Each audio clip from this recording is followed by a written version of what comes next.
Okay, so today's video is going to be all about some of the things that don't quite fit together in Harry Potter and the Sorcerer's Stone. Not all of these are big things. A lot of them are minor. They just don't quite work exactly right. Some of them are a little bit bigger. I had a huge list of things that I would just write down. This doesn't quite make sense. But then I narrowed it down to my top 10 things in Harry Potter and the Sorcerer's Stone, or the Philosopher's Stone, depending on where you live, that just don't quite fit just right. I'm going to start at the beginning of the book, and I'm going to work my way all the way to the end, where we're going to discuss that maybe Harry didn't actually even need to go for the stone. This, of course, is all in good fun. I shouldn't even need to say this, but here I am saying it. I love this series. I grew up reading it. I've read it 10 plus times. And last week I did a gush review talking about how much this book means to me and how incredible I truly think it is. But I also think it's fun to really dive deep and chat about all the details. So let's talk about those details. The first one of the most glaring ones, probably, is when we're in the house on the rock with Harry, Vernon, Petunia, Dudley, and Hagrid. This is when Harry first finds out that he's a wizard. There's a place called Hogwarts. Vernon's pretty much lost his mind, and Petunia suddenly has a whole lot of things to say. One of the things that she has to say is about her sister. Of course, we knew. How could you not be? My dratted sister being what she was. Oh, she got a letter like that and disappeared off to that school and came home every vacation with her pockets full of frog spawn, turning teacups into rats. I was the only one who saw her for what she was, a freak. So she came home every summer, turning teacups into rats. We know this doesn't really work because you're not allowed to do magic outside of Hogwarts when you're an underage wizard. We know that when Hagrid told us. I'm not saying that's not a good idea, but you're not to use magic in the muggle world except in very special circumstances, like showing off for your muggle sister over the summer holidays. And we're also reminded once again at the very end when notes are passed out to all the students, warning them not to use magic over the holidays, to which Fred and George always wish they would forget to tell them. And then, as you guys know, in book 2, we spend quite a bit of time detailing how much trouble you truly can get in, even if magic is performed around you. We also know that Lily and Petunia come from a muggle home, so it doesn't even work that magical families' kids can have magic performed around them, and the parents are the ones in charge of making sure the kids don't perform magic, which is just a terrible strategy. But that doesn't even work, because she comes from a muggle family, so I mean, wouldn't the same stuff happen to her that happened to Harry? Just realized that I should probably have some Harry Potter stuff on display in this video, so I went and got this box set. Next we have a pretty simple one, and it's when we're in the Leaky Cauldron and Harry has his first encounter in the wizarding world, when a bunch of witches and wizards realize that Hagrid has precious cargo, Harry Potter, and they all want to shake his hand, including Professor Quirrell. Potter, stammered Professor Quirrell, grasping Harry's hand. Can't tell you how pleased I am to meet you. It was a really bad stutter. But we all know what happens at the end of the book when Lily's love for Harry melts Quirrell's face off. Your mother died to save you. If there is one thing Voldemort cannot understand, it is love. He didn't realize that love as powerful as your mother's for you leaves its own mark. Not a scar, no visible sign. To have been loved so deeply, even though the person who loved us is gone, will give us some protection forever. It is in your very skin.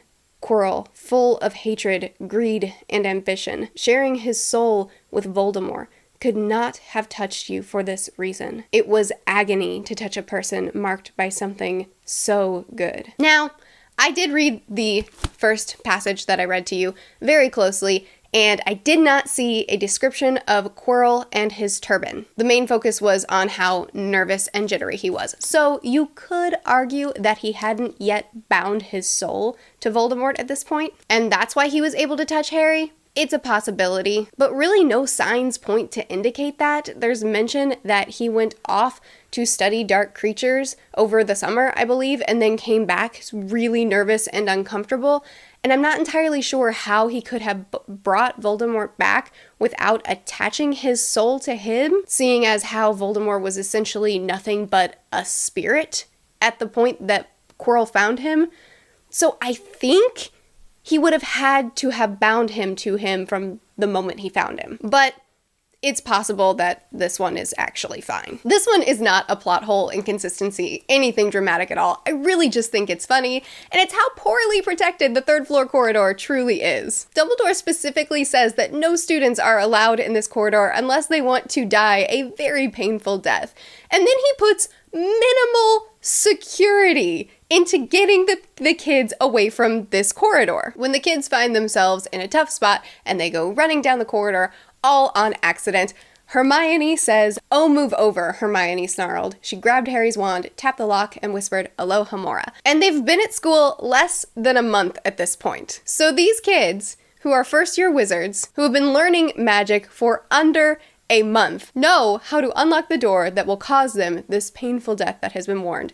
And I just fail to believe that Fred and George didn't try Alohomora. I also fail to believe that they didn't try to get there, because their intrigue would have been piqued. I just think Dumbledore could have done more than lock a door that can be unlocked by someone who barely knows any magic whatsoever. I mean, he obviously did more to guard the stone. I just mean to keep the students out from the death, you know, because Hogwarts is supposed to be the safest place on Earth. Again, this one's not a plot hole or anything dramatic whatsoever, but I just don't understand why the Weasleys were able to bring a rat into Hogwarts. Ron inherited Percy's old rat and has it throughout the first 3 books. And it specifically says in the Hogwarts note that students can bring an owl or cat or frog. And in no other instance do we actually see a student carrying around any pet other than the allowed ones, except for Lee Jordan, who has a giant tarantula in book 1, but it's never mentioned again, so I'm gonna go ahead and assume that he's not supposed to have that. We know Hagrid wasn't allowed to have his. So I've just never really understood why Scabbers is allowed, and Ron has Scabbers out in class and stuff, so I know it is allowed. Back to some Dumbledore logic, because we love it. First years should note that the forest on the grounds is forbidden to all pupils. A few of the older students would do well to remember that as well. That is, unless, of course, you're caught outside of your dorms after curfew,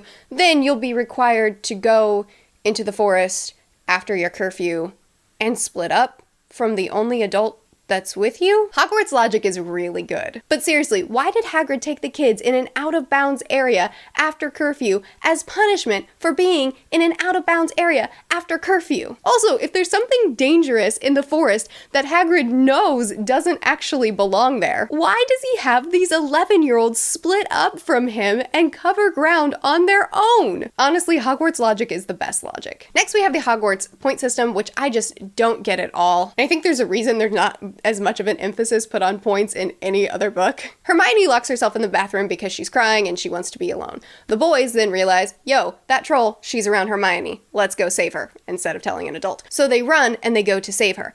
But they accidentally lock the troll in the communal bathroom. I checked, there's multiple sinks. And yet, even though this is a communal bathroom, the way they lock the troll in the bathroom is by slamming the door closed and then turning the key that's already in the door, on the outside of the door of a communal bathroom. This is a side tangent. This isn't actually my point, but why is there even a key in this door on the outside of the bathroom that's not a single stall? Wouldn't students just lock each other in it for fun? At least put the key on the inside of the bathroom so that students can lock themselves in instead of being locked in by someone else. But that's not the point. That was a side tangent. The point is that after the students risk their lives, go fight a troll, all that good stuff, McGonagall, believing that the kids did this on purpose, believing that Hermione went after the troll herself, takes 5 points away from Hermione for putting her life in danger. Which also doesn't really make sense, because why did Hermione even say that she went after the troll? She could have just said, I was crying in the bathroom and the boys knew about it and they came to save me. Like, why did she even throw herself under a bus that wasn't moving? But anyway, the point is McGonagall took 5 points away from Hermione for putting her life in danger. But then the kids are out of their dormitories at night in a dangerous time, so 50 points each are taken away? They weren't even in danger! They weren't fighting a troll as newbie magic users. They were just out of bed when they shouldn't have been. Next one is, once again, not a plot hole, not an inconsistency. I feel like people are gonna be mad at me because they're gonna be like, these aren't plot holes, but they don't. It just means, I'm just saying that it doesn't quite completely fit. I'm not calling it a plot hole. But the next thing is Hagrid's dragon debacle. So we know that Hagrid gave up precious Hogwarts information in exchange for a dragon egg by accident. Dragon is hatched, dragon gets bigger, everybody but Hagrid realizes that dragon's gotta go. So Ron sends an owl to Charlie and asks his brother, can you get the dragon? Charlie says, my friends can. And so the kids take the invisibility cloak, cover the dragon and themselves, and by kids I mean Harry and Hermione, and they go up to the tallest tower of Hogwarts and deliver the dragon to Charlie's friends. I have never understood why the kids did this. They would get in so much trouble, and do, for being out of their beds after hours in a restricted area of Hogwarts. But Hagrid wouldn't. Hagrid's allowed in the castle anytime he pleases. Why didn't the kids just give Hagrid the cloak? We know Hagrid knows that they have the cloak. Why didn't they just give Hagrid the cloak to borrow and cover Norbert and then put a crate of something on top of it so it looks like he's carrying that and then bring it up to the tower himself? Why did the kids have to do this? And then it's always bothered me that Hagrid never apologized for this. They served detention with him. He never says, hey guys, sorry that my dragon got you into this situation. My next one ties directly in with that one. And this is a bit more of a problem, and that's how did Percy's friends make it to Hogwarts? We don't know this so much in book 1, but later books spend a lot of time detailing all the protective charms around Hogwarts so that people that don't belong there can't just walk in. And yet Percy's friends just fly in the middle of the night without anyone knowing, without any protective charms keeping them away. And no, Rowling probably hadn't thought of that yet. Does not make it not a plot hole. If you create the plot hole later with layers that you add onto your world, it's still a plot hole. The next one that I've always kind of wondered about is just why didn't Dumbledore apparate when he got that urgent letter from the Ministry and he flew to the Ministry, opening up Quirrell being able to finally execute his plan that he's been sitting on for like a month since Hagrid told him how to get past Fluffy. He finally is able to go down to try to get the stone, and Dumbledore flies all the way to the Ministry, gets there, then decides, I shouldn't be here, and so he flies all the way back, never getting Ron and Hermione's letter, and then rushes down to get the stone. But why didn't he apparate? We know he's able to. Even if he couldn't apparate in his office, he could still leave Hogwarts, apparate, and then come right back. Like, it would take no time at all. And then, especially, even if he decided, I want to leisurely fly, so he flew to the Ministry, and then once he got to the Ministry, realized, I shouldn't be here. Why would he not at least apparate back? But he explicitly states that Ron and Hermione's message must have crossed him in midair, indicating that he was flying home. Why take the slower route if you're concerned that there's a problem? And my last one, which I said I was going to make a separate video about, but it just fits really well here, so I decided to tack it on at the end of this video. The last one that doesn't quite fit, not a plot hole, not a big deal, it just doesn't quite feel necessary because of the way it was built up, and that's that Harry didn't need to go for the stone. So we know that Dumbledore decided on his own when he got to the Ministry, I shouldn't be here. I should be making sure that the stone is safe. So he flies back without any prompting from anyone else. Then when he arrives at Hogwarts, he runs into Hermione and Ron, and without them saying anything to him, he says he's gone after the stone, hasn't he? So he's already deduced this himself. He's already in a rush, not enough of a rush to apparate, but a rush to get to the stone, to make sure that Harry's not there, to make sure that it's safe and protected. He's already done all this on his own. But we also know that the stone can't be accessed unless the person who's looking for the stone wants more than anything in the world to get the stone but not use it. Now, there is the risk that somebody could somehow bypass Dumbledore's really creative magic. So I understand Dumbledore's concern. He doesn't know what Voldemort's capable of. But the thing is that regardless of Dumbledore's concern, Quirrell would have never done that. He would have never wanted the stone without using it. He would have always wanted to give it to Voldemort, which means that he would always have not gotten the stone. So Dumbledore, take Harry out of it. Let's pretend he doesn't go. Dumbledore would have still gone to the Ministry, turned around, come back, gone to make sure that everything's good, nobody's down in there trying to get the stone, caught Quirrell, taken down Quirrell and Voldemort, and saved the day, without Harry almost dying. There's really no room for Harry to be extremely impactful here, except that Dumbledore doesn't have the tremendous love power that Harry does. But I'm gonna go ahead and assume that Dumbledore himself is more powerful than Quirrell, and Voldemort, who is nothing but a leech at this point. So again, not a plot hole. However, it is kind of funny that if Harry hadn't even gone down there,